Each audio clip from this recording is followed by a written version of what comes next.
Hello everyone, this is Jeremy and welcome to episode 7 of FTB Infinity Evolved Skyblock mode. Let's see how our blast furnace is done. So the hopper's empty. I think I gave it about 6 stacks of work to do.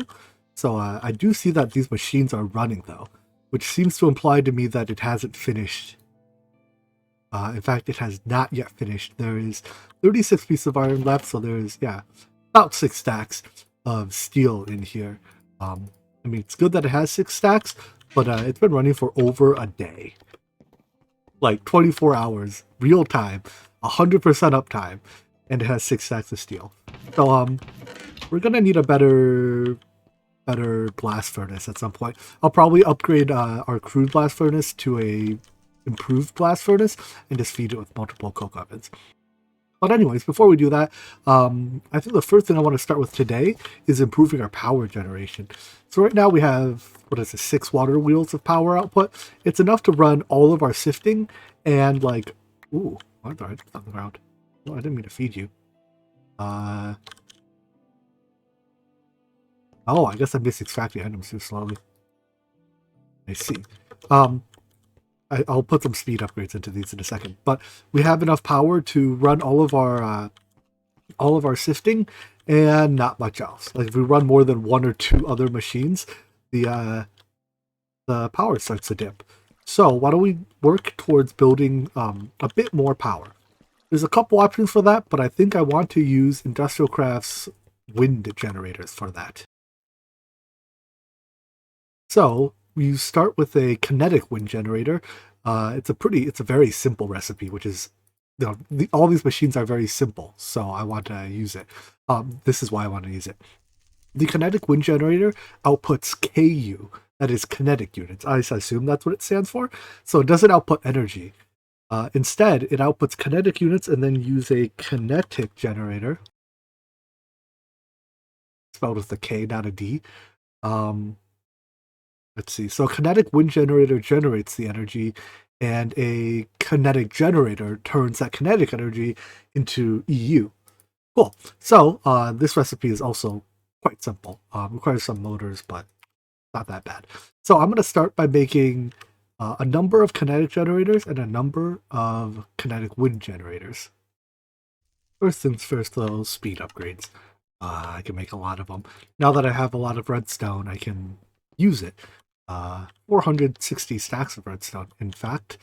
So if I just put a handful of these in each, they both pull out items from their target inventory faster, and they transfer them faster. So this should mean that there will no longer be, once they've had a second to run, there should no longer be items being thrown about all over the world. And these that are already on the ground, I just let them respawn. So use all of my upgrades. Oh, I should also go ahead and name these now that I've had a chance to see your submissions. So I'm going to pick a few names and make some name tags, and we can name our sieving slaves. Name tags need some type of slime ball, but all I have are blood balls. So name tags are made of blood. How appropriate for enslaving people in boxes forever. Congratulations to Storyboard for being our dust sieving slave. Enjoy your stay. Nice chicken on your butt. Congratulations to Space Penguin 1. I was about to say, do you have the Steve skin too? For being our sand sifter, and Spec Ops Warrior for being the gravel sifter. Don't worry, guys, there will be many, many more sieves to come in this series, and I will just continue to pick from the anyone that has asked for it. I have a text document of it, and we'll get as many people in as we can, although I doubt I'll be able to get around to all of you. Let's upgrade this one chest here. I'm gonna make a mess. To a diamond chest. In so doing, I now have this is the one chest that we can access directly from the crafting table. So now, there's much more room to store stuff that we actively use while crafting. Keep some of this in my inventory. That's just, we can shift click out of that one chest more easily than any of the other ones. Well, that didn't quite seem to go as planned. Instead of linking to the diamond chest, it apparently decides it would rather see this chest. Even though it's not even adjacent to it. What the heck? I removed all possible offending inventories, And now it links to nothing. So I guess I could only get one double chest worth of ready-use items linked to the crafting station. Alas. I continue to get distracted and take detours. For now, I'm going to make a second metal bender, which still cannot be shift-clicked into into the crafting table. Because where are my electric circuits? There. Because when you only have one metal bender, you have to switch its mode back and forth all the time between the plates mode and the wires mode, and that limits your ability to batch craft because you can only batch craft with one crafting type at a time. So if I have two of these, I can have one always in one mode and one always in the other, and the third mode never gets used. All right, let's see if I can remember how this recipe looks. What goes on the bottom? Wires? Coils? Aha! My batch automation here has gotten a little bit clunky because I'm running out of sides on the metal former to access. I should have left some room on the back so I could power it from the back. But power from the front, inputs in the front face, items out the bottom face, and 1.7 hoppers are fat, so you can't click past them. You have to click around them. Anyways, so this metal bender will always be on extruding mode to make wires, and this metal bender will always be on rolling mode to make plates and whatnot. And that way I can just throw, multiple stacks of items into here at a time, leave it be, and come back in 30 minutes, because that's about how long it takes for these slow machines to run. Alright, here's 4 kinetic generators, 4 kinetic wind generators, but that's not all we need. We need the turbine blades. So for this, we have 4 options what to make them out of: wood, iron, carbon fiber, or steel, and I guess just carbon. But carbon is the best choice by a comfortable margin. These have durability, so the carbon one lasts a week real time, whereas the steel one lasts 2 days, and the other ones are less than that. Hopefully, by the time a week's up, we don't need this power source anymore. So we have to make a set of carbon blades. These are made from raw carbon meshes, which is really just a bunch of pulverized coal. Which of these pulverizers can we make? Probably the IC2 one is what we want. Right? Yeah, that can be made in an IC2 macerator, which is probably our best choice. So let's go make an IC2 macerator, which should be pretty simple, right? Yeah, just obsidian. Wait, oh, that's crushed obsidian. Everything else we have. So we need to go back to that rock crusher. All right, so back to the rock crusher. This time we have enough steel to make it, right? That's why we didn't make it last episode. But now I have 6 stacks of steel. Woohoo! It also uses a fair number of diamonds, but we have 35 blocks of that now. It's not a lot of diamonds, but it's enough to get us by. So it's 3 by 2 by 2. That's 12 total. So here's 4. Why can't I make more? Out of pistons, I guess. Great. What I miss the most in this version of Minecraft isn't like the gameplay stuff. It's all the nice quality of life tweaks that we've accumulated over the previous years. Like with JEI, right? If you try to import a recipe that you don't have all the items for, it'll just do its best. And that's how that is what it does, right? Or at least it somehow tells you what you're missing. It doesn't leave you guessing. But NEI here leaves you guessing. Alright, anyways, here's a rock crusher, and let me get some way to power it, because it does use RF power. It's just a small little multi-block. Let's put it, tuck it right up against this corner here. So put all 12 blocks in, it forms. Oh, I don't need it can directly accept RF, right. So one thing to note about this, don't jump on top of it. He says as he tries to jump on top of it. How do I get up there? Ow! Yeah, that's why you don't jump on top of it. It hurt a lot more than I expected it to hurt, by the way. I knew it hurt. I didn't think it would two-shot me. This is problematic. It destroys items that you throw on top, I think. Or maybe just crushes them. I don't know. I'm going to get a pick and unform the multi-block before I break my grave. Whoops, mistakes were made. Well, if I break it with this pick, I don't get the block back. So I'm just going to hope and pray that the items here, I can test, right? If I throw this thing, oops. Where did that go? Where did that pickaxe go? You know what, let's just get some items. Alright. Get a piece of gravel. If I throw this on there, does it destroy it or does it... Oh, it crushes it. But I guess that's because it can crush that. Let's continue the science. Let's try with a chipset. Yeah, it just destroys it. So I don't want to break my grave. Gosh darn it. Huge brain idea. A diamond pickaxe has one durability. And all I need to do is break one block to unform the multi-block, right? There we go. Now I can safely break my grave. And my items don't all get voided. Woohoo. So anyways, I've learned the hard way that the rock crusher hurts and you don't want to get crushed by it. I'm going to put something on top of it to prevent future accidents. You know, safety features. This should prevent any further incidents from occurring. There we go. Now our base is safer. Anyways, you can put obsidian in here. It crushes that into crushed obsidian. It looks like it takes a fair bit of energy to do so. So we can't run it all the time, otherwise we will drain our energy bank. Oh yeah, draining very fast. The rock crusher is very energy hungry. Still, I only need 3 pieces to make a macerator. The rock crusher crushed me for walking up against it. Apparently can't even walk against it safely. Machine sucks. Anyways, the macerator, once I give it power, I'll use it to crush down a bunch of coal into coal dust to make the carbon windmill blades. Time to queue up a whole bunch of coal to be pulverized. This takes a long time because I don't have overclockers or anything yet. Let me see if I can click on the machine anywhere. Takes it probably like 15-20 seconds per piece of coal, and 288 pieces of coal pulverized coal per turbine. So that's going to be running a while. While that runs, let's do some other small things. First of all, I need better food. Eating rotten flesh isn't really great for you. And I saw that it can be dried over 300 seconds on a drying rack into monster jerky. I don't know how good monster jerky is, but it has to be better than rotten flesh, right?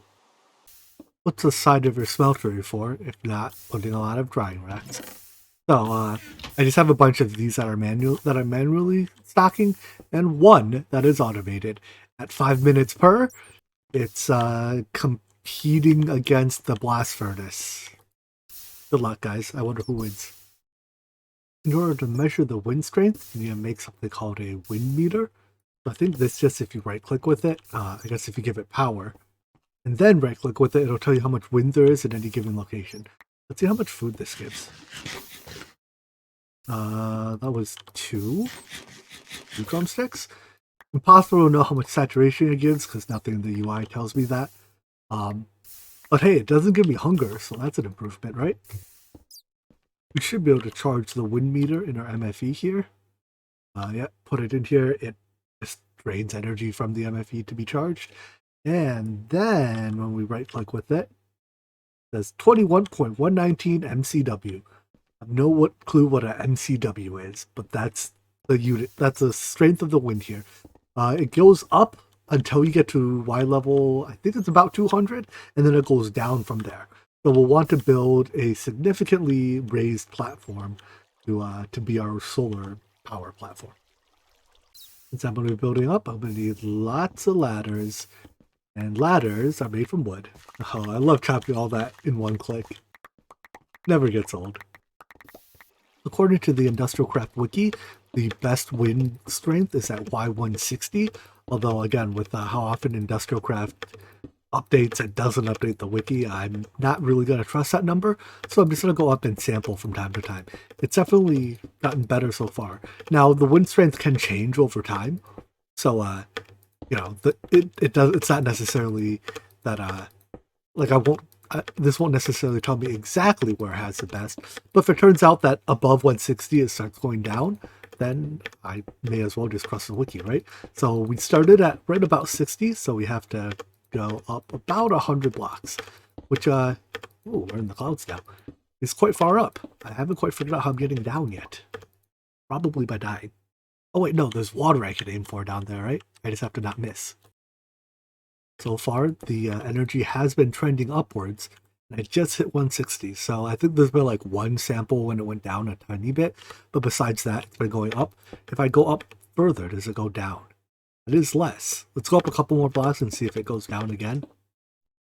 Yep, okay, so I guess we'll trust the Wookiee this time and put our windmills exactly at 160. We want the platform at 159. I did bring a bunch of ladders with me, plenty of ladders. I just don't know how placing ladders while going down is difficult. So scary. I don't want to, I mean, I guess it doesn't, ow. Yeah, I don't want to fall too far and, alright, I think I did it. Placing ladders going up is much easier. Anyways, I'm going to grab some more stuff before I climb back up though. I, at the very least, need the wrench to be able to pick up IC2 machines. Picking them up with a hammer gives you a machine frame back. Realized I was macerating the wrong thing here. Instead of macerating coal, I should be doing blocks. Because I think it takes an equal amount of time, but you get, you get 9 instead of 1. So I'm going to craft all these from actual coal into blocks, and that should make my macerating step much faster. We've crushed just about enough carbon to make our first carbon plate. Sorry, just enough coal to make our first carbon windmill. So take some of this. Let's see. This makes a blade. We need 4 rotor blades and a steel shaft. Gives us 1 gearbox motor, or 1 gearbox rotor, that is. And let's go set up just this one first, and we can add the rest as we go. So, more ladders. Laddering is a much more comfortable experience going up than it is going down. It's like you just hold W and right click every now and then. You don't have to worry about falling to your death. Anyways, once we get to the top, we can start setting up the windmills. They need a fair amount of space between them. Each one occupies, I think it's like 20-ish, or like 11 block radius. So, they need 22 blocks between them. And they occupy, or their efficiency is reduced if there's any blocks in the direction that they're facing. So anyways, if I put this here, that's backwards, right? Is that backwards? Put the, yeah, that's very backwards. Let me turn it around. They also seem to be less than, whoa! Is shift click to rotate it? There we go. It's shift right click to rotate, right click to pick it up.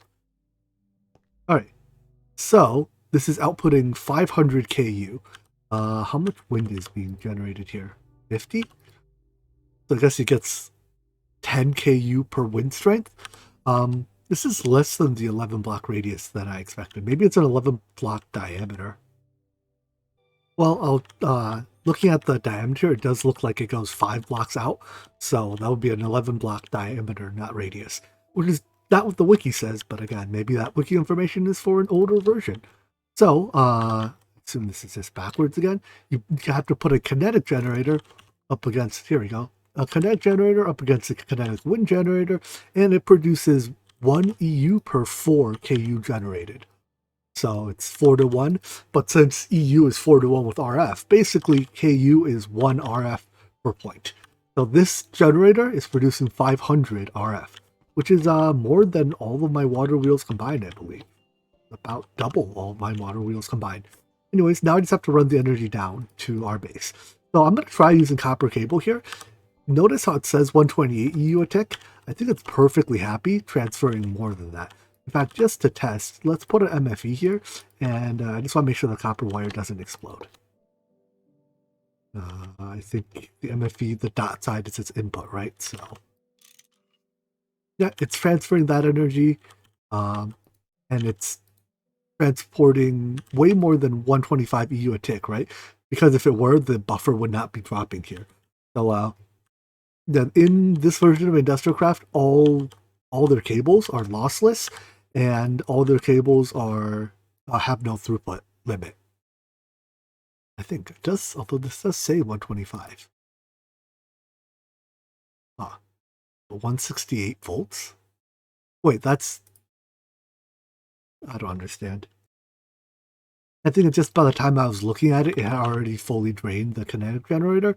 So now the output's only 125. If I break this, measure it again, it should say 0, right? This buffer will build up a little bit.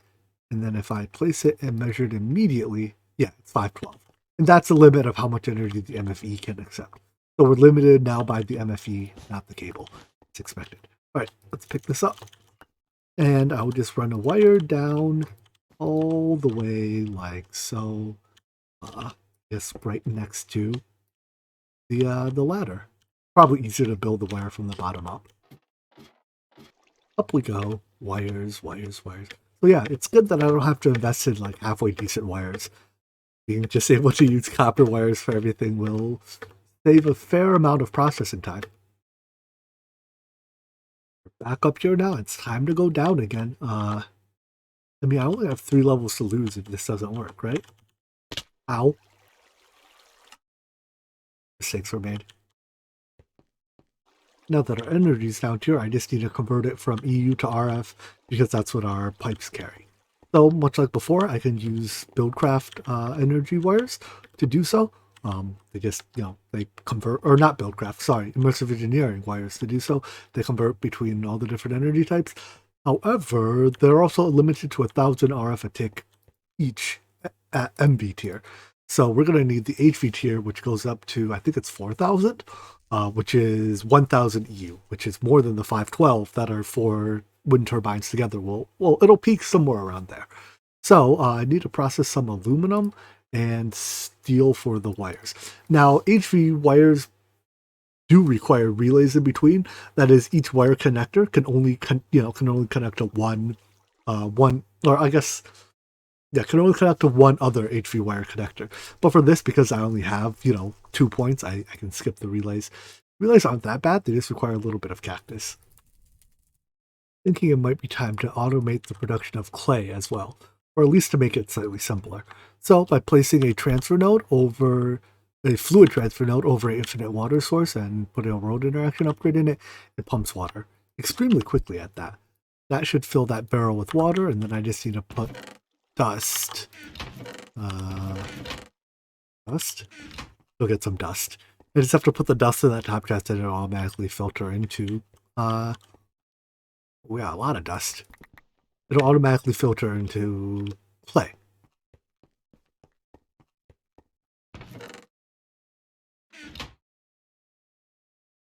And voila, clay comes out the other end. You still need a emerald pipe to serve as the entry point into the energy network. And let me check, does this 2560? Yeah, that's more than 4 times 512, right? I think, probably.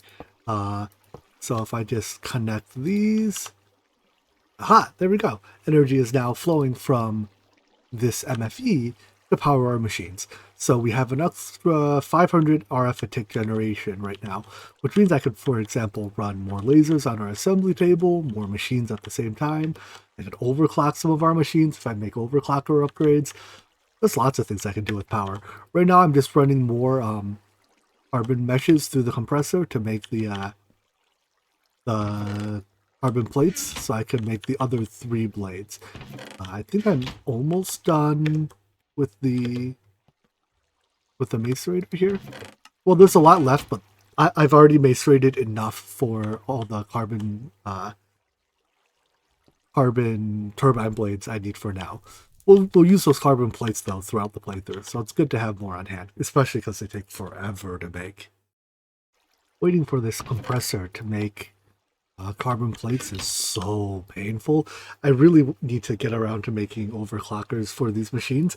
And now that I have more power available to me, it's actually a reasonable thing to do to overclock the machines.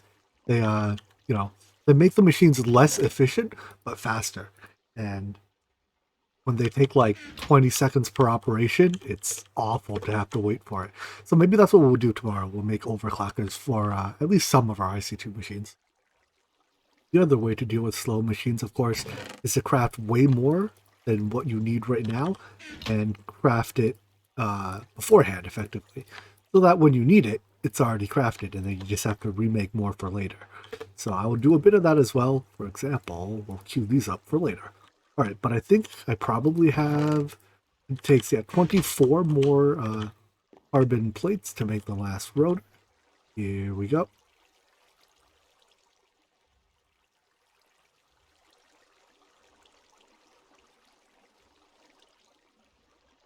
Aha! 3 kinetic gearbox rotors. I just have to climb the ladder one more time. I counted 10 spaces between these two generators, so I'm hoping that if I put this in here, they seem to not. Oh, hold on. Why is the output so much lower now? Not because they're like cannibalizing each other's wind, right? It just, okay, I think it just happens to be a lower wind time right now. And that's fine. The actual amount of wind can be, semi-random, fluctuates up and down over time. But all right, so there's 2 of these. Let me put a kinetic generator here, turn, whoopsies. Kinetic generator, turn you around, and you are producing energy as well. I did forget to bring more copper cables with me, so I have another trip up here in my future. But let me set up the last ones, and I think all of them will fit on this platform. I don't think I need to make it any bigger. Oopsies, I put 2 a little bit too close to each other. You see the blades overlap, and they don't work. Let's see if I can land in the water this time. Aha! Did it. And there we go, all wired up. These are all producing now, so right now looks like, I don't know what the average wind strength is, but right now we're producing 4 times about 80.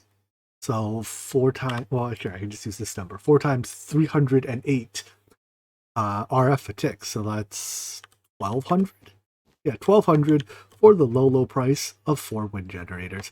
If we need more, we could add more of these, although there's some other forms of energy we can get into as well, namely nuclear. And even if I'm not that interested in the energy from nuclear, from industrial craft nuclear power, I do need the byproducts from it. Much like in All the Mods 3, or was it 3? I think it was 3. Much like in All the Mods 3, where I needed to run the nuclear generator for plutonium, in this pack, I likewise have to run the nuclear generator to get plutonium. So yeah, that's something that we have ahead of us. It also produces 420 EU a tick that we may as well use, right? But I think that is a problem for another day. Let's leave things here for today. We'll come back next time and put this power to use. We can do a lot more on the assembly table now that we have more power. Really, power opens up everything on this pack. So yeah, power is good. I hope you guys enjoyed watching this video, and I hope to see you in the next one. Take care. Bye-bye.